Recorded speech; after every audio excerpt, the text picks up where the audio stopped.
തിരുവനന്തപുരത്തു നിന്നും കൊച്ചിയിലെത്തുന്നതിനേക്കാൾ വേഗത്തിൽ ദുബായിൽ നിന്നും ട്രെയിനിൽ മുംബൈയിലെത്താം.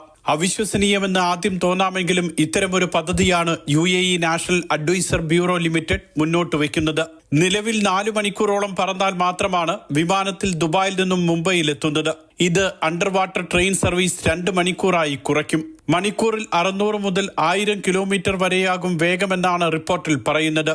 അസംസ്കൃത എണ്ണ കൂടി കൊണ്ടുപോകാൻ കഴിഞ്ഞാൽ ഇന്ത്യയിൽ ഇന്ധനവില കുറയ്ക്കാനും ഇത് സഹായിക്കും. ഇന്ത്യയിൽ നിന്നും ശുദ്ധജലം UAEയിലേക്ക് കൊണ്ടുവരാനും റെയിൽ ശൃംഖല സഹായകമാകും. കേൾക്കുമ്പോൾ എളുപ്പമെന്ന് തോന്നാമെങ്കിലും പദ്ധതിക്ക് നിരവധി വെല്ലുവിളികളുണ്ട്. കടലിനടിയിലൂടെ അതിവേഗ ട്രെയിൻ തുരങ്കം ഒരുക്കുന്നത് തന്നെയാണ് ഏറ്റവും വലിയ വെല്ലുവിളി.